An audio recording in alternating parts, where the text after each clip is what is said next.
Tervetuloa kuuntelemaan luentoa Mitä ympäristökasvatus on. Minä olen Essi Aarnio Linnanvuori ja juttelen nämä diat teille tänään läpi. Tällä luennolla päästään tosiaan näihin ympäristökasvatuksen aakkosiin kiinni. Puhutaan ihan siitä, mitä ympäristökasvatus on. Sivutaan hiukan ympäristökasvatuksen teorioita, ei ihan kaikkia niistä, vaan niitä, joita itse henkilökohtaisesti pidän jollakin tavalla semmoisina, en sanoisi tärkeimpinä, mutta ainakin semmoisina niin kuin, oivalluksia tuottavina ja jollakin tavalla perustavanlaatuisina. Ja sen jälkeen pohditaan vähän niin kuin käytännönkin näkökulmaa sitä, että ketkä ympäristökasvatusta Suomessa oikein toteuttaa, millä tavalla se liittyy ympäristösuunnittelijan työhön. Ja heti kättelyssä lähdetään tästä ensimmäisestä teemasta liikkeelle. Mitä ympäristökasvatus on?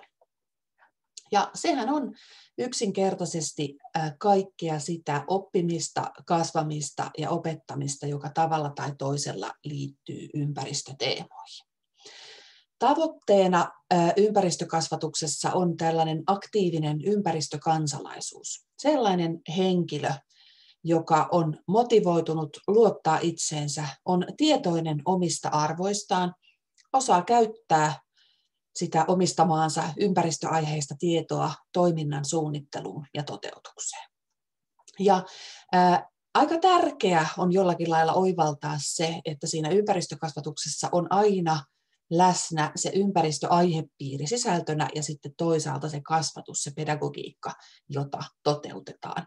Ja ilman toista ei ole toista, ja näiden yhdistäminen on ehkä sitten sen ympäristökasvattajan tai ympäristökasvatuksen osaajan, toteuttajan keskeinen taito. Tällaisenkin väitteen olen kuullut tai lukenut. Kaikki kasvatus on ympäristökasvatusta. Tämä on yhdysvaltalaisen ympäristötieteilijän David Orrin kirjasta Environmental vai Ecological Literacy tuolta 90-luvun alusta, ja tavallaan se pitää paikkansa. Eli näitä ympäristöaiheisia tottumuksia, taitoja, arvoja, asenteita, näkökulmia ynnä muita, niitä me omaksutaan kaikessa oppimisessa, ei ainoastaan sellaisessa oppimisessa, joka on nimenomaan jollakin tavalla korvamerkitty ympäristökasvatukseksi. Ja tämä on myös hyvä tiedostaa ja tietyllä tapaa niin kuin ottaa huomioon ympäristökasvatustoimintaa suunnitellessa. Että sitä tietoa ja niitä kaikkia muita asioita, joita opitaan, niin niitä tulee omaksuttua niin paljon myös kaikkialla muualla. Ja toisaalta sitten on niin kuin mahdotontakaan ajatella, että jollakin tämmöisellä ympäristökasvatus yksittäisellä tempauksella tai muulla voitaisiin niin kuin korvata kaikkea sitä muussa elämässä opittavaa ja tapahtuvaa kasvamista. Ympäristökasvatus, aina välillä kuulen väitettävän, että se on uusi juttu, mutta ainakin oman kokemukseni tai oman ymmärrykseni mukaan, niin se voidaan tulkita kuitenkin silloin aika tavalla väärin. Eli kysymys ei ole uudesta asiasta, vaan pikemminkin asiasta, joka on ollut ehkä tavallaan aina, tai vähintäänkin siitä saakka, kun tämmöinen ympäristöliike, jonkinlainen ympäristöliike on ollut olemassa ja ihmiset on heränneet siihen tietoisuuteen, että ympäristökysymyksistä pitää puhua, niitä pitää pohtia, niin samaan aikaan on herännyt tarve kasvattaa ihmisiä, opettaa ihmisille, käsitellä sitä asiaa myös kasvatuksen keinoin. Tässä on kaksi tämmöistä kasvoa, mahdollisesti saattavat olla teille tuttuja tai sitten eivät. Niminä melkeinpä veikkaisin, että olette todennäköisesti molemmista kuulleet, mutta jos valokuvasta ei tunnista, niin paljastan kohta, keitä he ovat. Ja nämä ehkä nostin tähän ei siksi, että he olisivat jotakin tämmöisiä ympäristökasvatuksen guruja, vaan nimenomaan siksi, että he on henkilöitä, jotka on tällaisia vähän niin kuin esi-isiä ja esiäitejä tällaiselle niin kuin ympäristökasvatuksellisellekin ajattelulle. Eli tämä vasemmanpuoleinen vanhempi herrasmies, Sakari Topelius, Suomen lasten satusetä, näin minä peruskoulun alaluokilla luokanopettajaltani opin. Ja 1800-luvulla jo oli aktiivinen luonnonsuojeluliikkeen perustajahahmo, henkilö, joka kovastikin, ja erityisesti eläinsuojelusta huolissaan, joka kovastikin halusi kannustaa suomalaisia ja myös suomalaisia vaikkapa lapsia ja nuoria tuntemaan myötätuntoa muita lajeja kohtaan, eläimiä kohtaan, erityisesti pikkulintuja hän rakasti ja halusi niitä kohtaan, että ihmiset tuntisivat myötätuntoa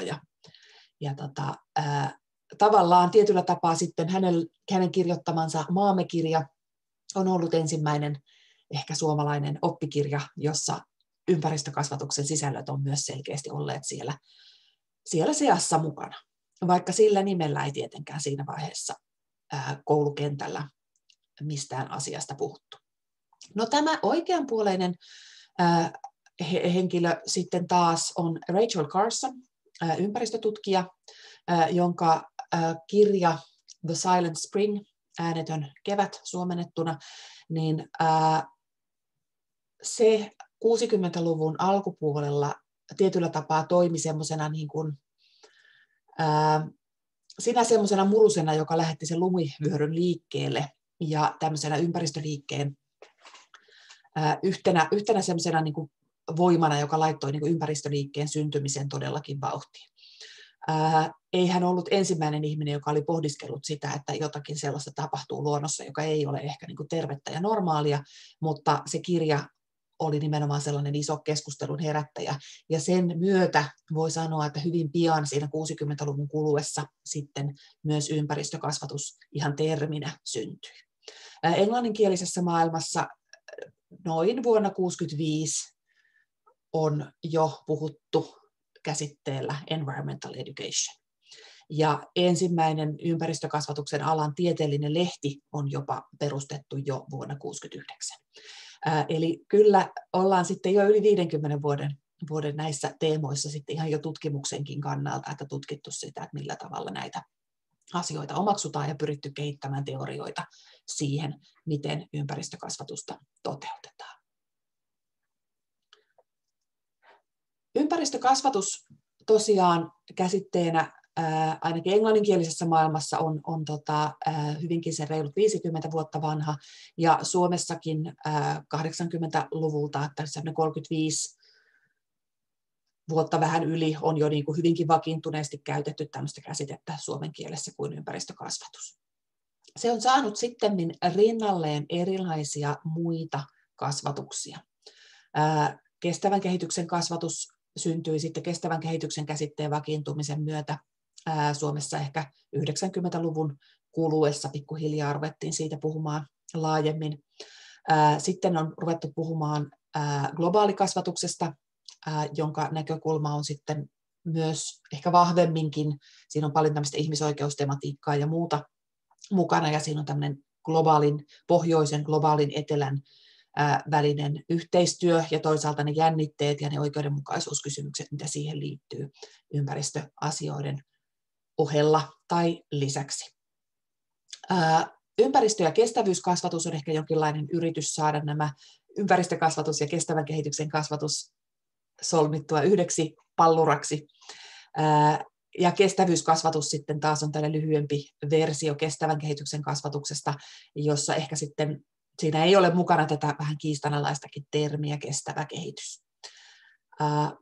Ilmastokasvatus on yleistynyt terminä viimeisen 15 vuoden kuluessa. Viimeisen 10 vuoden aikana siitä on puhuttu jo itse asiassa aika paljonkin. Viime vuosina jopa niin paljon, että välillä tuntuu, että ilmastokasvatuksen alle sullotaankin sellaisiakin asioita, jotka eivät sinne kuulu, vaan jotka ovat selkeästi niin kuin enemmän sitä laajempia ympäristökasvatuksen tai vaikka kestävän kehityksen kasvatuksen teemoja.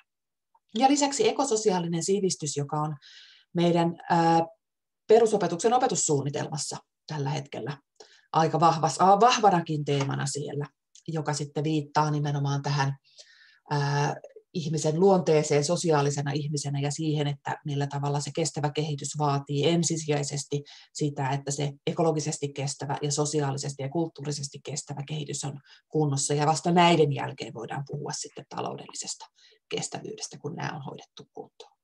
Erilaisia termejä joita voi käyttää, niissä on paljon samaa kaikissa, niitä voi käyttää vähän tilanteen mukaan, kontekstin mukaan. Itse taustaltani ympäristötieteilijänä olen edelleen kaikkien näiden vuosien jälkeen ensisijaisesti pitäytynyt tähän ympäristökasvatuksen käsitteeseen, joka on vanhin ja tietyllä tapaa mielestäni niin laaja, että se riittää kattamaan nämä kaikki muut teemat. Mutta silloin, kun halutaan korostaa jotain tiettyä näkökulmaa, niin myös nämä muut käsitteet on tietenkin erittäin käyttökelpoisia. Ympäristökasvatus on kehittynyt vuosien varrella aika monellakin tapaa, ja sen asema sitten taas esimerkiksi opetuksessa on muuttunut. Otin tähän esimerkiksi perusopetuksen opetussuunnitelman, koska se on tietysti tämmöinen kaikkia koskettava ja aika semmoinen jotenkin konkreettinen, selkeä asia suomalaisessa yhteiskunnassa, joka kertoo ehkä kunkin aikakauden myös siitä kyseisestä ajattelusta, mitä silloin on korostettu ja mitä on pidetty tärkeänä. Ja perusopetuksen opetussuunnitelmiin ympäristökasvatus ui sisälle vuonna 1985. Ja silloin se oli siellä kirjoitettuna, ei vielä kauhean voimakkaasti, ei kauhean ehkä selkeästi, mutta oli kuitenkin läsnä asiana, jota pitäisi kaikissa peruskouluissa Suomessa käsitellä. Vahvemmin seuraavassa opetussuunnitelma-uudistuksessa 1994 julkaistuissa perusteissa, niin se olikin sitten jo paljon vahvemmin mukana. Ja siitä on sanottu, että tässä kyseisessä OPSissa, eli opetussuunnitelmassa, oppilas oli suorastaan ympäristöaktivisti, eli siellä edellytettiin tämmöistä aika niin kuin toimintaa korostavaa ja toimintaa painottavaa ympäristöopetusta tai ympäristökasvatusta koulussa. Tälle tuli tietynlainen ehkä niin kuin vasta-aalto tai vasta-isku seuraavassa opetussuunnitelma-uudistuksessa 2004. Enkä tarkoita sitä, että silloin olisi ajateltu, että ympäristökasvatusta ei pidä toteuttaa, vaan ehkä enemmänkin niin, että siinä 90-luvun kuluessa tämä kestävän kehityksen kasvatus oli saanut jalansijaa. Suomessa kestävän kehityksen käsitettä pidettiin hyvinkin tärkeänä, ja jollakin tavalla varmaan se ympäristöaiheiden uutuuden viehätys oli hävinnyt, ja siinä sitten haluttiin kovastikin korostaa sitä sosiaalisen kestävyyden ja sitten tämän taloudellisen kestävyyden näkökulmia näihin aikoihin. Ja tällöin 2004 opetussuunnitelmassa tuli tämmöinen aihekokonaisuus, eli tämmöinen läpäisyperiaatteella kaikissa aineissa yhteisesti käsiteltävä teema kuin kestävä kehitys sinne opetukseen. Ja jollakin tapaa se varmasti niin kuin laajensi ja kehitti sitä eteenpäin, mutta ehkä jollakin toisella tapaa sitten myös jotakin hukattiin sieltä 94 opetussuunnitelmasta, eli tavallaan se oppilaan aktiivinen rooli toimijana ympäristökysymyksissä ja siitä saatavat mahdollisuudet, niin ne ehkä vähän laimentui tässä 2004 opetussuunnitelmassa.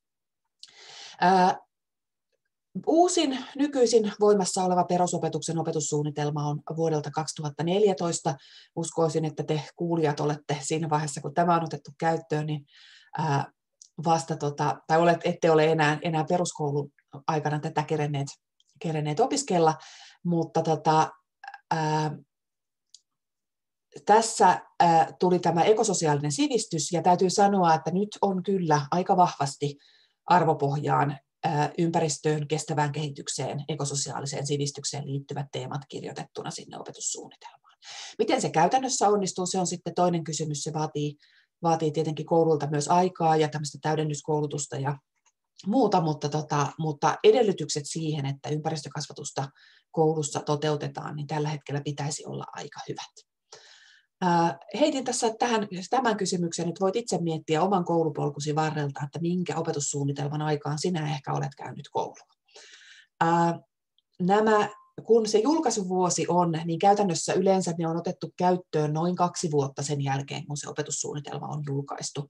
Ja sitten kun olet sen lasket sen 2 vuotta tuohon päälle, niin sitten voit vielä miettiä, että oletko silloin ollut ensimmäisellä luokalla, jolloin olet varmasti käynyt sen opetussuunnitelman mukaan koulun, tai jos olet vaikka ollut peruskoulun 9. luokalla, niin todennäköisesti voi olla, että et ole siirtynyt siihen uuteen opetussuunnitelmaan, vaan olet käynyt sillä vanhalla sen koulusi sitten loppuun. Eli tämmöisiä siirtymävaiheita niissä saattaa useinkin olla. Ainakin tämän 2014 OPSin suhteen, niin ensimmäinen ikäluokka, joka siirtyi sen pariin, niin päätti peruskoulunsa vasta nyt viime keväänä 2020. Eli siinä oli tämmöinen muutaman vuoden porras, eli ekaluokkalaiset saakka ei hypätty siihen, vaan muistaakseni 5-luokkalaiset oli nuorempia, jotka silloin siirtyi uuden opetussuunnitelman pariin. Näin, mutta mennään eteenpäin näihin ympäristökasvatuksen teorioihin pähkinänkuoressa. Ympäristökasvatuksen teorioista tässä oppikirjassakin, jota tällä kurssilla käytätte, niin siellä ensimmäisenä mainitaan Joy Palmerin ympäristökasvatuksen suunnittelumalli tuolta vuodelta 1998. Ja tässä se on suomennetussa muodossa, se on tuolta Hannele Kanttelin toimittamasta ympäristökasvatuksen käsikirjasta vuodelta 2004, tämä suomenkielinen käännös. Ja tässä on nyt ehkä ennen kaikkea se vanha perinteinen ympäristökasvatuksen kolmijako tuolla puun latvassa. Oppiminen ympäristöstä, joka tarkoittaa tämmöistä tiedollista oppimista, sitä, että opitaan niitä tietoja, opitaan niitä asioita, joita pitää tietää, jotta ympäristön hahmottaa, minkälainen se on, ja toisaalta sitten niitä tietoja, joilla sitten näitä muita elementtejä myös voidaan toteuttaa. Se on yksi olennainen elementti. Toinen on oppiminen ympäristössä, joka tarkoittaa sitten niin kuin niitä kokemuksia, liikkumista, olemista, niin kuin, elämyksiä ympäristössä, ja aika mielellään ne saisivat olla niissä ulkoympäristöissä. Toki myös sisällä, esimerkiksi jos siellä koulukontekstissa puhutaan, niin se koulurakennus voi toimia myös tämmöisenä niin kuin kokemusten paikkana, jossa esimerkiksi tutkitaan sitä koulurakennusta ja tehdään siellä saadaan niitä elämyksiä, mutta ulkoympäristöt, tämmöinen niin kuin, luontosuhteen syntyminen, ympäristöherkkyyden kehittyminen, niin sellainen on aika keskeistä ja olennaista sitten ympäristökasvatuksen tavoitteiden toteutumisen kannalta. Ja sitten on tämä kolmas elementti, toimiminen ympäristön puolesta.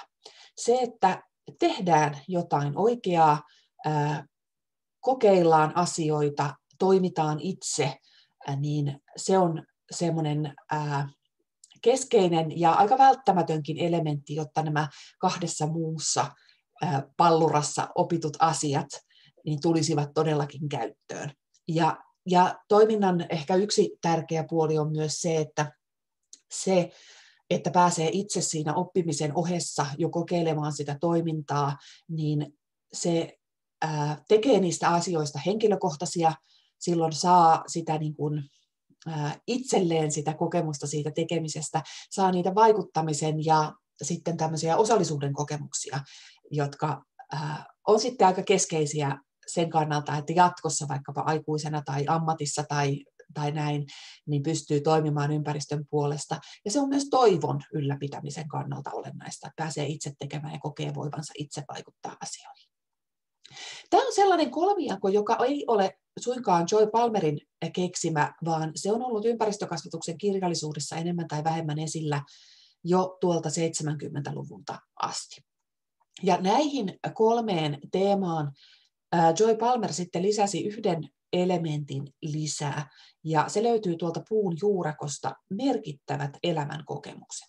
Ja tämä on tämmöinen tutkimustiedosta nouseva aihepiiri, eli merkittävät elämänkokemukset, niillä tarkoitetaan sellaisia asioita, jotka jollakin tavalla ratkaisevasti vaikuttaa sen henkilön ympäristösuhteeseen ja asenteisiin. Tämä voi olla vaikkapa lapsuudessa koetut tämmöiset myönteiset luontoretket ja kokemukset vaikkapa oman vanhemman tai isovanhemman kanssa, jotkut metsäretket tai vaikka partioleirit tai tämän tyyppiset niin kuin myönteiset kokemukset, mutta ne voi myös olla esimerkiksi tällaisia kokemuksia jostakin ympäristökatastrofista. Ja tällainen kokemus saattaa henkilön elämänpolulla sitten johtaa siihen, että hän ratkaisevasti muuttaa omia asenteitaan, omia toimintatapojaan ympäristöaiheissa, ja ne motivoi sitten esimerkiksi oppimaan lisää sitä tietoa ympäristöaihepiiristä.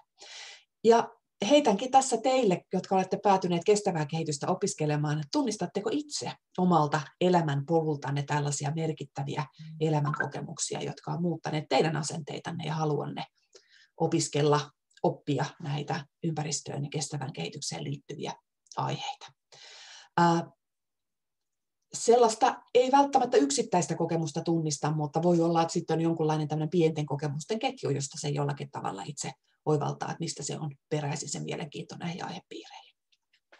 Merkittävät elämänkokemukset on sellaisia, että niitä ei voi kasvatuksen keinoin tuottaa, mutta jollakin tavalla niiden tiedostaminen on kuitenkin kasvattajankin näkökulmasta tärkeää. On tärkeää niin kuin jollakin tavalla hoksata se, että tällaisia on olemassa, ja ehkä tämmöisille ainakin luontokokemuksille voi altistaa sen kasvatuksen keinoin, mutta se, että millä tavalla siitä tulee merkittävä tai ei tule merkittävää, niin sitä ei voi ulkopuolinen henkilö oikeastaan millään konstilla taata. No, muutamia ympäristökasvatuksen erityispiirteitä. Yksi näistä on se opetuksen monialaisuus, eli tieteiden ja taiteiden välisyys. Tällä tarkoitan sitä, että ympäristökasvatus ei ole yhden oppiaineen tai yhden tieteenalan aihepiiri, vaan se ylittää nämä oppiainerajat ja tieteiden rajat oikein reippaasti. Se on ihan yhtä lailla luonnontieteitä ja yhteiskuntatieteitä, ja toisaalta ympäristökasvatukseen kuuluu paljonkin sitten sellaista niin kuin vaikkapa kielellistä työstämistä tai mielipiteen ilmaisua tai omien tunteiden, omien ajatuksien ilmaisua, jotka sitten toteutuu parhaiten vaikka kielten tai taiteiden kautta. Ympäristökasvatuksessa hyvin tyypillistä on tämmöinen toiminnallinen oppimisen korostaminen, eli halutaan, että tehdään itse, ja sitten tämä toiminta ympäristön puolesta. Tehdään jotain ihan niin kuin konkreettista sen ympäristön puolesta, sen oppimisen ohessa. Korostetaan kriittistä ajattelua, korostetaan aktiivista kansalaisuutta. Lisäksi ympäristökasvatus ei koske vain lapsia ja nuoria, vaikka itsekin paljon tässä, varsinkin kuvaesimerkkeissä näitä lapsia tähän nostan, vaan se on elinikäistä. Eli sinä ja minä olemme myös tavallaan ympäristökasvatuksen kohteina, kun me opimme asioita ympäristöön liittyen. Ja samaten ympäristökasvatuksessa pyritään tämmöiseen kokonaisvaltaiseen oppimiseen, jossa kehitetään ihmistä niin kuin monesta näkökulmasta ja otetaan juurikin tiedon lisäksi huomioon tunteita, arvoja, asenteita, niitä taitoja ja ylipäätään niin kuin ihmistä kokonaisuutena. No, onnistuuko ympäristökasvatus tässä? Kyllä ja ei. Varmaan paljon on saatu hyvää aikaan ympäristökasvatuksen saralla, mutta usein tämmöinen niin sanottu perinteinen ympäristökasvatus on lipsahtanut ehkä näissä asioissa, eli on korostettu paljon sitä yksilöä ja yksilön vastuuta ja unohdettu ehkä tämmöinen yhteiskunnallinen konteksti, eli ympäristökysymysten ratkaisemisessa kuitenkin on siitä, että tarvitaan myös poliittisia päätöksiä, yhteiskunnallisia linjauksia, ylipäätään sellaista niin kuin sosiaalista tapojen muuttamista ja normien muuttamista, jopa maailmankuvan muuttamista. Ja se on niin kuin monissa ympäristökasvatusohjelmissa, oppaissa, tämmöisissä vähän niin kuin jäänyt semmoiseen sivurooliin. Luontoympäristöä painotetaan aika paljon, ja siihen on paljon toki perusteitakin painottaa sitä, mutta jos painotetaan vain sitä, niin se voi olla ongelmallista, koska tietyllä tapaa tämä luonnontarkkailu, jota itsekin pidän erittäin hyvänä ja kannatettavana, niin se ei vielä riitä siihen, että me muutettaisiin oikeasti meidän toimintatapoja yksilöinä tai yhteiskuntana. Ja lisäksi tietoa helposti korostetaan arvokeskustelujen ja toiminnan sijaan. Itse rupesin tuossa melkein 10 vuotta sitten jo väitöskirjaa tehdessäni tai aloitellessani niin pohtimaan sellaista kysymystä, että voiko näitä perinteisiä ympäristökasvatuksen malleja ja materiaaleja, niin soveltuvatko ne ilmastokasvatukseen? Ilmastokasvatuksen käsite oli siinä vaiheessa itselleni tullut jo tutuksi ja olin sitä pohdiskellut muutaman vuoden tuolta 2000-luvun ensimmäisen vuosikymmenen loppuvuosilta asti. Ja sitten rupesin tekemään tutkimusta ja kävin näiden vanhojen klassikkoartikkelien ja muiden kimppuun ja siinä sitten pähkäilin ja pohdiskelin sitä, että mitenkähän tämä nyt sitten, että näissä aika paljon korostetaan sitä omien havaintojen tekemistä siitä ilmiöstä ja aika paljon korostetaan sitä, että pitäisi saada se ratkaistua ja sieltä oli paljon sellaista kirjallisuutta, jossa oli esimerkkejä siitä, että miten joku koululuokka vaikka oli niin kuin oikeasti saanut jonkun paikallisen puron saastumiskysymyksen niin kuin omalla aktiivisella toiminnallaan, niin saanut sen prosessin liikkeelle, että se ongelma saatiin ratkaistua ja no, te tiedätte ilmastonmuutoksesta paljon ja tiedätte sen, että se niin kuin ratkaiseminen sen kohdalla, niin ratkaistuista puhuminen on ylipäätään aika vaikeaa, että hillitsemisestä puhutaan, koska kysymys on niin laajasta, globaalista ja monimutkaisesta ongelmasta, että yksittäisen ihmisen teoilla sen kokonaisuuden kannalta on kuitenkin väistämättä aika vähän merkitystä. Ja mietin siis, että voiko näitä malleja soveltaa ilmastokasvatukseen. Keskustelin siitä muutaman kollegan kanssa ja päädyttiin sitten luomaan yhdessä kokonaan uusi ilmastokasvatuksen malli. Ja se näyttää polkupyörältä.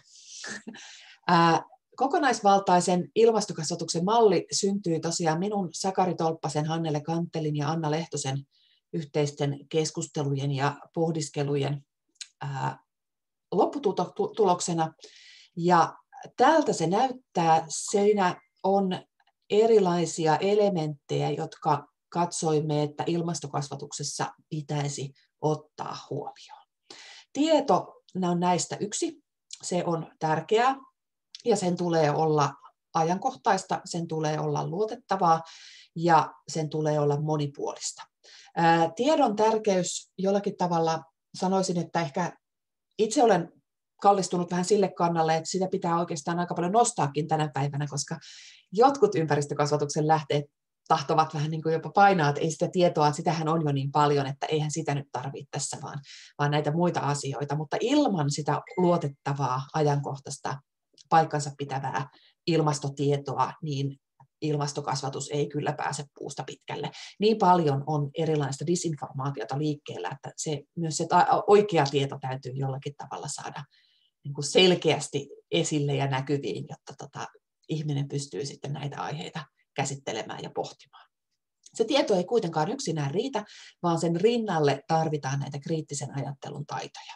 Tarvitaan taitoa siihen ihan jo, että pystyy arvioimaan niitä tietolähteitä, joita ilmastonmuutokseen liittyen itsellä vastaan tulee. Kuten sanoin, niin tämmöistä väärää tietoa on liikkeellä tosi paljon. Ja toisaalta sitten tarvitaan ajattelun taitoja siihen, että pystyy arvioimaan omaa toimintaansa, omia arvojaan, nykyistä yhteiskuntaa, tämän tyyppisiä teemoja. No nämä on pyörät, tieto- ja ajattelun taidot. Ja jotta polkupyörä pysyy kasassa, tarvitaan runko. Ja runko tässä meidän mallissa koostuu arvoista, identiteetistä ja maailmankuvasta. Tämmöisistä perustavanlaatuisista aiheista, jotka hyvinkin, niihin ei ole kasvatuksen keinoin välttämättä kovin helppo vaikuttaa, mutta ne vaikuttaa hyvinkin olennaisesti siihen, millä tavalla me otetaan sitä tietoa vastaan, millä tavalla ollaanko me motivoituneita toimimaan, toimitaanko ylipäätään, minkälaisia asioita me pidetään tärkeinä. Ja näiden tiedostaminen on tärkeää ja niitä voi myös kasvatuksen keinoin käsitellä. Niitä voi reflektoida niitä omia arvoja ja arvoja voi myös harjoitella. Eli uusia arvoja voi ihminen omaksua ihan siis tietoisesti ja harjoittelemalla ja pohtimalla niitä omia käsityksiään ja omia arvojaan. No polkupyörähän ei liiku pelkkien pyörien ja rungon avulla, vaan tarvitaan polkimet, jotta se lähtee liikkeelle. Ja polkimet tässä mallissa kuvaavat toimintaa ilmastonmuutoksen hillitsemiseksi. Eli tämä sama elementti, joka on tuttu sieltä Palmerin puusta, on mukana myös tässä ilmastokasvatuksen mallissa. Se, että tehdään jotain konkreettista, yritetään omalla toiminnalla hillitä ilmastonmuutosta, niin se saa tämän tiedon ja ymmärtämyksen sitten liikenteeseen. Polkea ei kovin kauan jaksa, jos ei ole satulaa. Se käy raskaaksi, eikä ylämäki ei taida ylös asti välttämättä sitten mennä, tai ainakaan sen jälkeen ei jaksa enää polkea eteenpäin, jos ei ole satulaa, jonne välillä istahtaa. Ja satula kuvastaa mallissa motivaatiota ja osallisuutta. On tärkeää, että se oppija kokee nämä asiat itselleen merkitykselliseksi ja kokee itsensä merkitykselliseksi niiden ratkaisemisessa. Ja nämä molemmat suunnat on tosi tärkeitä. Eli ei pelkästään se, että nämä koskettavat minua, vaan myös se, että minä olen tärkeä ja minä kosketan näitä asioita. Sitten on jarrut. Ne kuvaa mallissa toiminnan esteitä, niitä erilaisia inhimillisiä tai rakenteellisia esteitä, jotka meitä estää toimimasta kestävästi, estää meitä toimimasta ilmastonmuutosta hillitsevästi. Ne voi olla tämmöisiä ihan inhimillisiä, niin kuin vaikka laiskuus tai kiire, tai ne voi olla sellaisia rakenteellisia, kuten vaikkapa se, että haluaisit mennä töihin bussilla, mutta ei ole sellaista toimivaa joukkoliikenteen linjaa kotisi ja työpaikkasi välillä, joten sen takia päädyt sitten autoilemaan sen matkan. Ja näiden esteiden tiedostaminen kasvatuksessakin on, itse pidän sitä itse asiassa hyvinkin tärkeänä, koska se on sellaista niin kuin, se tuo sen kasvatuksen, se vie sen semmoiselta niin kuin ideaalien esittelemisen tasolta siihen niin kuin realismin tasolle, että me katsotaan silmiin niitä asioita, että ne on niitä asioita, joita mä pystyn tekemään, ne on niitä asioita, joita mä en pysty tekemään. Tässä on sellaisia asioita, joihin on esteitä, mutta mä voisin ehkä voittaa nämä kyseiset esteet. Ja silloin tavallaan päästään ehkä semmoiseen keskusteluun ympäristökasvatuksessa tai ilmastokasvatuksessa, jossa niin kuin ei rakenneta sellaista kuplaa tai sellaista käsitystä siitä, että joo, näin se menee, ja sitten harmitellaan, että miten se ei meekään näin, vaan jollakin tavalla niin kuin päästään siihen niin kuin todellisen maailman tasolle myös tätä kautta. Ja toiminnan esteiden tarkastelu mielestäni tukee sitä toiminnan oppimista. Vielä jäljellä 2 elementtiä, eli ohjaustanko. Ohjaustanko ohjaa tässä mallissa tulevaisuuteen, eli sen avulla valitaan se suunta, minne polkupyörä menee. Ja tulevaisuuskasvatuksen näkökulma tässä tarkoittaa sitä, että voidaan esimerkiksi maalailla erilaisia tulevaisuusskenaarioita, sekä niitä huolestuttavia, mutta myös sellaisia vähän niin kuin optimistisempia, ja sitten pohtia sitä, että millä keinoilla näihin tulevaisuuksiin, erilaisiin tulevaisuuksiin päästään tai joudutaan. Se on kiinnostava ja tärkeäkin näkökulma ja hyvinkin tämmöinen monialainen, eli tässä voi olla se tiede- ja taideaineiden esimerkiksi koulussa yhteistyö niin hyvinkin paljon avuksi. Ja viimeisenä, mutta ei vähäisimpänä, täältä polkupyörän etuosasta löytyy lamppu. Kun lamppu palaa, on pimeälläkin turvallista polkea, ja kun lamppu on pois päältä, niin pimeässä ei oikein pääse eteenpäin, ja Suomen lainsäädännön mukaan on muuten pakollinen tuo lamppu nykyisin. Toivo ja muut tunteet on se, mitä lamppu meidän mallissa kuvastaa, ja kun lamppu on päällä, tämmöinen toivo ja muut tämmöiset vähän niin kuin myönteisemmät, positiivisemmat tunteet vallitsee, ja kun lamppu on pois päältä, niin ahdistuksen, huolen, tämmöiset niin kuin vaikeat tunteet pääsee niin kuin niskan päälle, ja silloin toiminta ilmastonmuutoksen puolesta ei enää tunnu mielekkäältä, ja opiskelukaan ei välttämättä tunnu mielekkäältä, motivaatio laskee, jos ei ole niitä toivon kokemuksia. Tämmöinen malli, ja tosiaan tätä lähdimme tekemään ajatellen nimenomaan ilmastokasvatusta, mutta jälkikäteen aika paljonkin ollaan saatu palautetta, että se soveltuu myös moniin muihin ympäristöteemoihin, moniin muihinkin kasvatuksen teemoihin, eli aika laaja kokonaisvaltainen malli on kyseessä. Ajatuksena ei ole, että yksittäisessä aktiviteetissa toteutuisi nämä kaikki elementit, vaan enemmän ehkä sellainen, että kun suunnitellaan vaikkapa jotain oppimispolkua, tämmöistä laajempaa oppimispolkua, mitä kaikkea jonkun kouluasteen aikana tai jonkun koulutusohjelman aikana tai näin toteutuu, niin siellä sitten tulisi nämä kaikki elementit vastaan. Mutta yhdessä 10 minuutin harjoituksessa tai yhdessä oppitunnissakaan näitä kaikkia ei tarvitse tavoittaa. Ehkä tämän mallin avaamisella halusin nimenomaan tätä omaa ympäristökasvatuksen ajatteluani avata ja jollakin tavalla tuoda tämmöistä tuoreempaa näkökulmaa, tutkimusnäkökulmaa näihin teemoihin. Ja korostan vielä viimeisenä sitä, että ympäristökasvatuksen, ilmastokasvatuksen, kestävän kehityksen kasvatuksen, mitä ikinä nimeä käytätkään, niin sen tehtävänä ei ole riistää kasvavilta, oppivilta ihmisiltä, oli he sitten lapsia, nuoria tai aikuisia, niin heidän toiveikkuuttaan tai uskoaan tulevaisuuteen, vaan kasvatuksen tehtävänä on aina toivon ilmapiirin luominen, eli sellaista pyritään kasvatuksen keinoin sitten rakentamaan ympäristökasvatuksessa niin kuin muussakin kasvatuksessa. No sitten vielä muutama näkökulma siihen, että kuka sen ympäristökasvatuksen kohteena oikein on. Tässä kuvassa näet 2 naishenkilöä, tai näissä kuvissa toinen on ehkä noin 3 korvilla ja toinen noin 70 korvilla. Molemmat henkilöt ovat ympäristökasvajia, ympäristöaiheista oppivia ihmisiä, jotka kykenee siihen. Tämä pelaava pää tässä vasemmalla, niin siinä juuri kokoaa itselleen lapsuuden luontoelämyksiä ja tutkii noita ranta-alpeja tuolla järvenrannassa. Ja sitten taas tässä tämä oikeanpuoleinen Kaunotar, niin hän on elämänsä ensimmäistä kertaa mielenosoituksessa. Ja herännyt tähän ilmastoaiheeseen, ollut siitä huolissaan ja sitten koonnut rohkeutta ja muutaman läheisen ihmisen mukaan ja päättänyt lähteä osoittamaan mieltään ilmastonmuutosta vastaan, ilmastonmuutosta hillitsevien poliittisten päätösten eteenpäin ajamiseksi.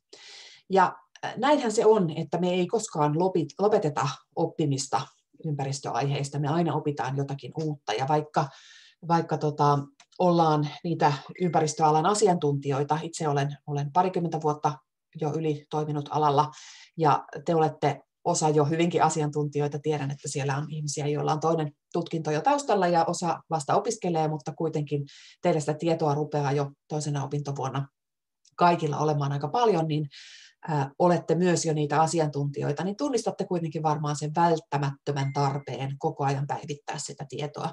Ja voin vakuuttaa, että se ei pääty tuolla työelämän puolella, vaan myös siellä ympäristöasioista, niin niistä joutuu ja saa koko ajan oppia uutta.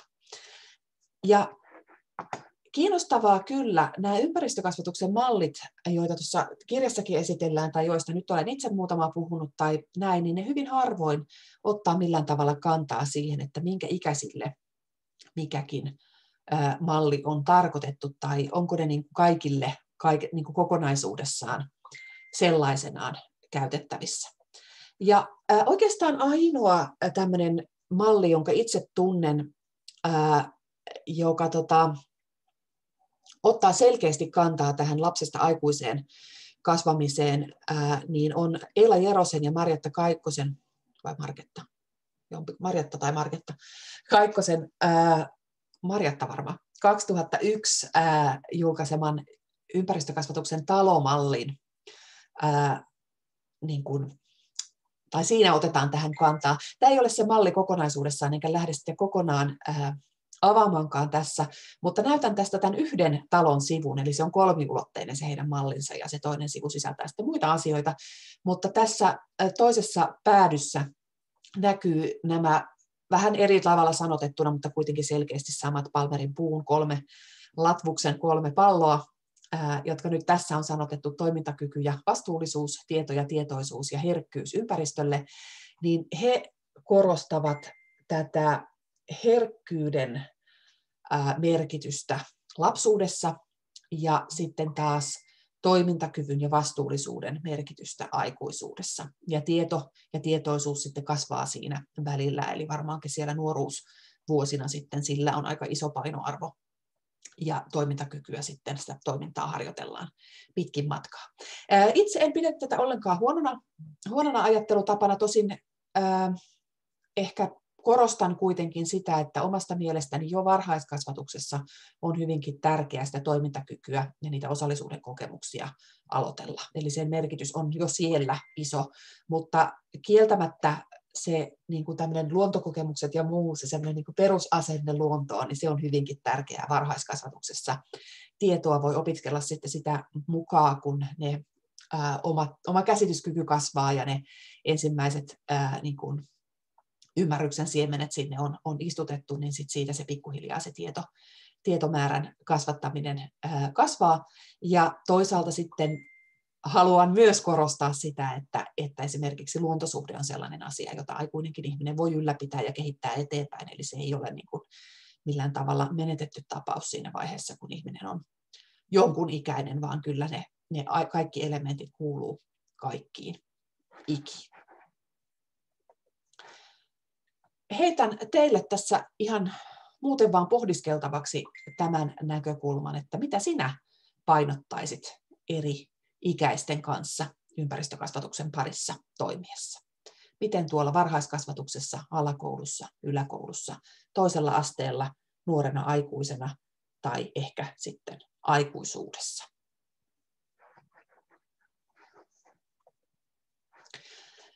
No niin, ja sitten vielä tähän viimeiseen aihepiiriin, eli ketkä Suomessa tekevät ympäristökasvatusta.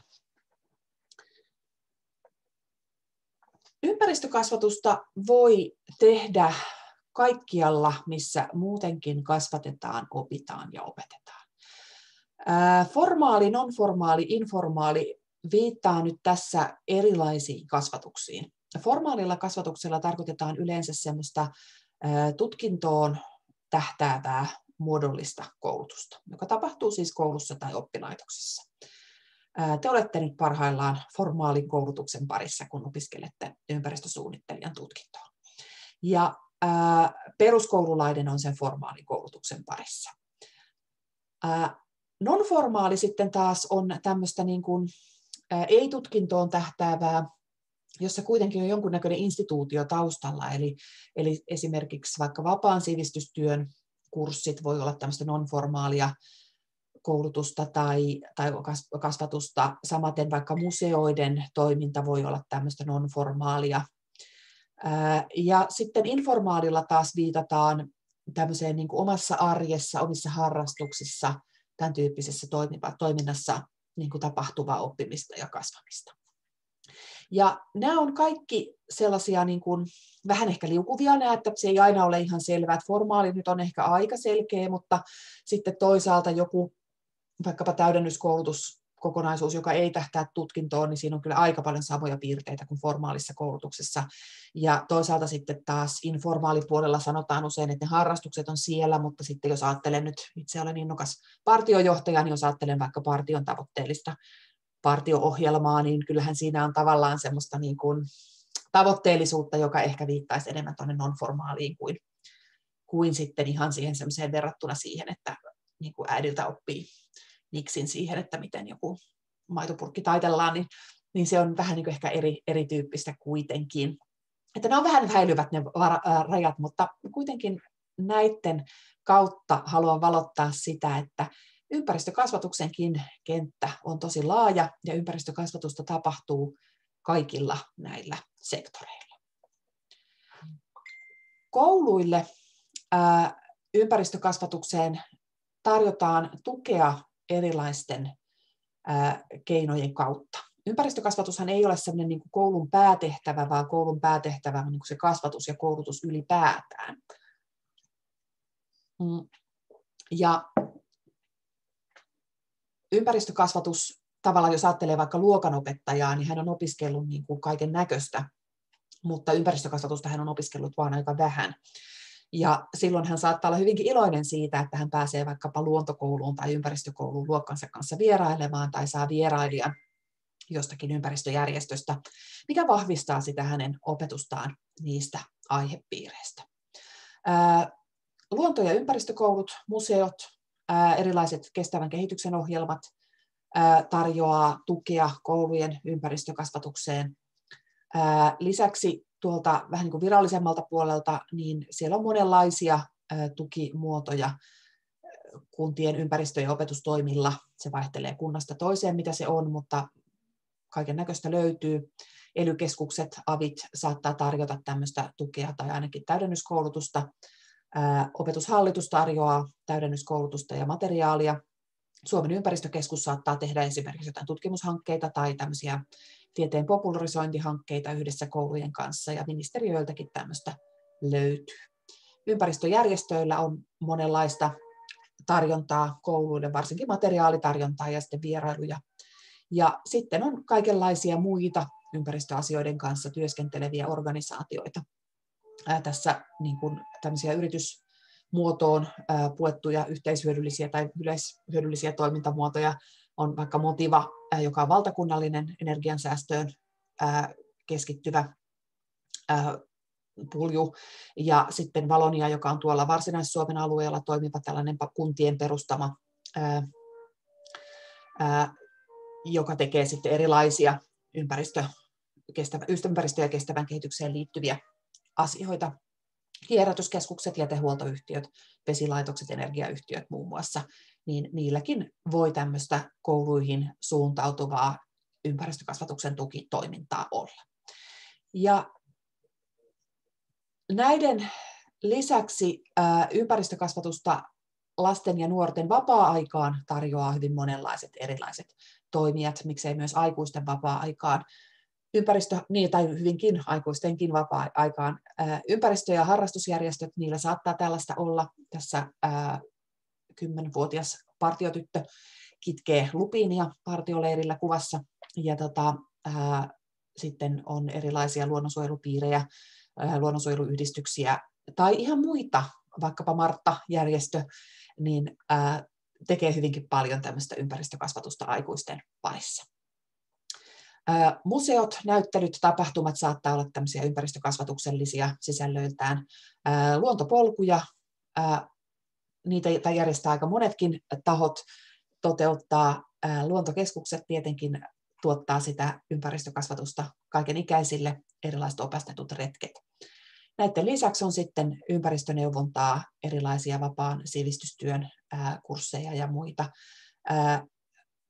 Seurakunnat saattaa olla paikallisesti hyvinkin aktiivisia ympäristökasvattajia, järjestää erilaisia niin kuin ympäristöaiheisia tilaisuuksia. Olen sellaisessa joskus itsekin käynyt puhumassa.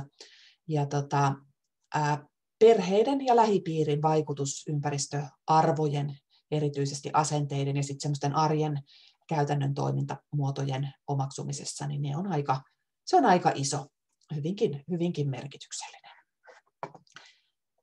Eli kenttä on tosi laaja, ympäristökasvatusta tehdään monella taholla ja ei ole yhtä oikeaa tapaa tehdä ympäristökasvatusta. Tällä alalla niin monipuolisuus on nimenomaan hyvä asia ja se on niin kuin hieno juttu, että monet tahot tähän aihepiiriin tarttuu. No, nyt kun ajatellaan teitä, tulevia ympäristösuunnittelijoita, niin pohdiskelin itsekseni tässä sitä, että missä se teillä tulee vastaan se ympäristökasvatus.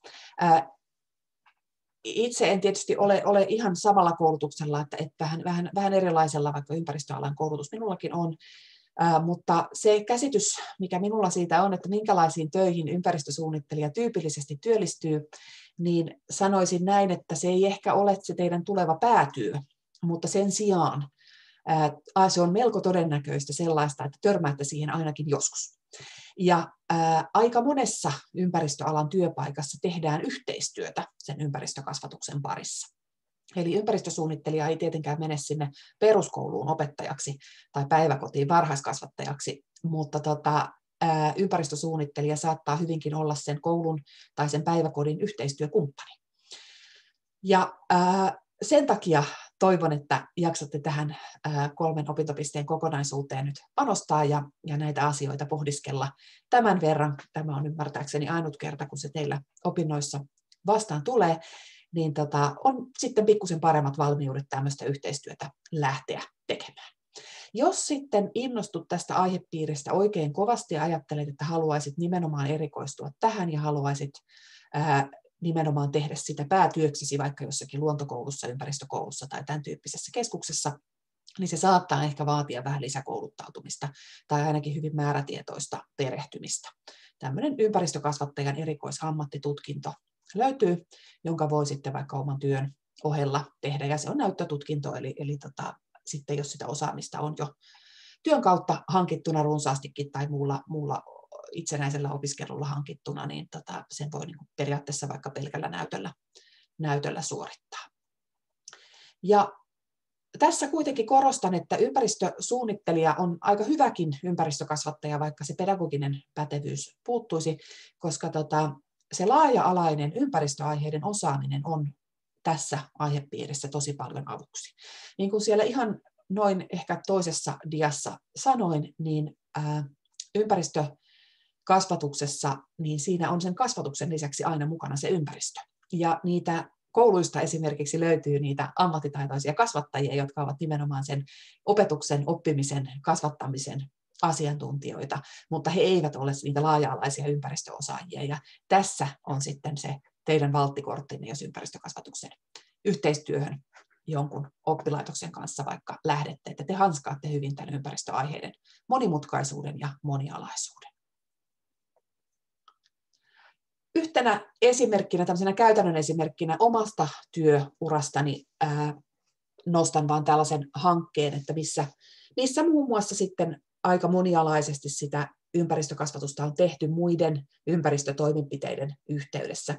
Tämä on Metsähallituksen johtama Fresh Habit Life IP-hanke Veden valtakunnassa tapahtuu. Ja pitkä hanke alkoi jo vuonna 2016 muistaakseni ja päättyy vasta vuoden 2022 puolella. Eli siinä itse kerkesin olla nämä ensimmäiset 4 vuotta mukana, mutta nyt vaihdoin työpaikkaa, niin en enää valitettavasti ole tässä mukana, mutta hieno, mahtava hanke, jossa 30 eri hankepartnerin kanssa hyvin monella eri alueella tehdään vesistökunnostustoimenpiteitä ja ylipäätään elvytetään tätä meidän vesiperintöä ja vesiluonnon monimuotoisuutta. Ja tämä on hanke, jossa on myös ollut aika laajoja ympäristökasvatuksellisia osakokonaisuuksia, on toteutettu uusia oppimateriaaleja, erilaista uudenlaista vesiaiheista opetusta, ja siinä juurikin nimenomaan on sitä yhteistyötä, eli siellä on sitten se ympäristökasvatuksen asiantuntija ja sitten se vesiasiantuntija yhdessä tehnyt yhteistyötä, että nämä materiaalit on saatu tehtyä. Tätä voi käydä vilkaisemassa, jos kiinnostaa, niin linkki löytyy sitten tuolta dioista. Kiitoksia. Tästä tuli pitkä ensimmäinen pläjäys. Toivottavasti mielenkiintosi jatkuu ja jaksat kuunnella myös muut luennot, ne on vähän lyhyempiä, ja sitten opiskella tuota oppikirjaa ja tehdä tehtävät, niin tästä tulee mielenkiintoinen yhteinen seikkailu tuonne ympäristökasvatuksen maailmaan.